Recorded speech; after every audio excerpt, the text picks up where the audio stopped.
To build a freestanding wall, dig the trench and install the base course. Clean debris from the top of the units. Apply a 1/2 inch dot of concrete adhesive every 3 inches. Place the first course of wall units, front and back.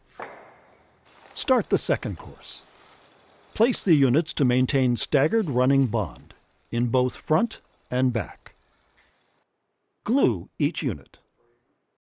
Continue building the wall in this fashion until you've reached the desired height.